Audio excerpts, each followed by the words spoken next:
Warner Hill. This is Craig Horn, your family pastor, bringing you the empowering video series. Part 2. Family isn't easy. So why is it worth the fight? Here's my answer to that question. I believe God has given us family. I believe it is a gift.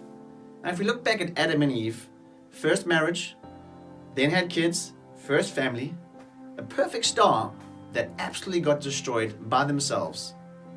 What do we have to do to not find ourselves in the same place? Very, very important question. I believe kids are a gift and a blessing from God.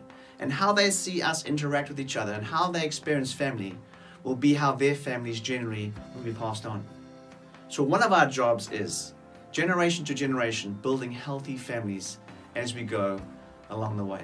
I believe when we do that, God is excited and smiles upon us. And not only that, the world gets to see the beauty of family, and God is glorified in it. So if we want to have a family that is committed to God, what does it really look like? Well, here's the process. I believe you have to love God first, love your spouse second, and your kid third.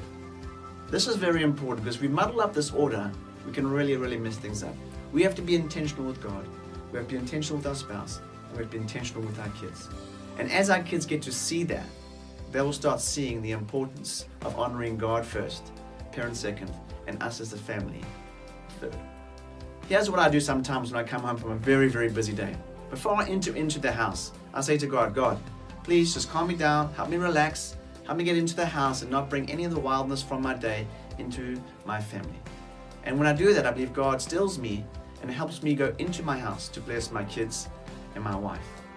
We also have mission, vision, and core values. These three things are what drive our family forward. And it's very important that you have a goal, something in front of you to pull your family towards.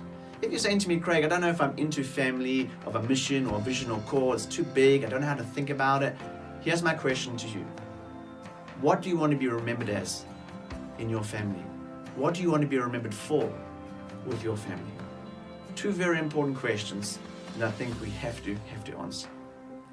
Here's what I'm asking myself. What does it look like for us as a family to go into the world and to show God's love? It's very important to realize there's no perfect family. Even as your family pastor, I am saying to you right now, on record, I do not have the perfect family. I have a beautiful and amazing family, and my desire to honor God in everything I do with them and for them is my goal, my daily goal that I have to work hard for. And often I get wrong. But I want to encourage you to fight for what is right. Here's an example of what they could look like. On a Sunday, normally we go out for lunch. We try and pick a place, we go to that place for a bunch of weeks to get to know the crew, the waitress, the waiter, and what we ask ourselves as a family before we leave, we say, hey, we're going to go down there and blow the socks off these people and bless them with God. And we agree as a family that we're going to go do this. When we arrive at the facility, at the place where we're going to eat, we really smile, we be kind, we honor each other, and we try to have fun. But we are intentional with the waiter or waitress that we work with. What we do with them is that we ask questions, we look in the eyes, we are kind, we order ourselves, and we start to paint a picture that God is good. And hopefully when the waiter or waitress comes back and finishes our meal, we are able to tell them about the love of God. What I've done in the past, which is very cool, is when we get our tip, and sometimes we make the tip bigger than the meal that we've actually eaten. And we ask our kids to take part of that tip and give it to the waiter or waitress and say why they think they did a good job. And after they've gone through our 3 kids, I normally end and say, hey, thank you for blessing us. We just wanted to bless you. And hopefully when we've left that place, together as a team, as a unit, we've blessed someone else's life and shown them God's love. Listen guys, family isn't always easy, but it's so worth the fight. My prayer is that my kids will see a healthy marriage, a healthy family, and do the same for generations to come. I pray God has blessed you as you've heard this.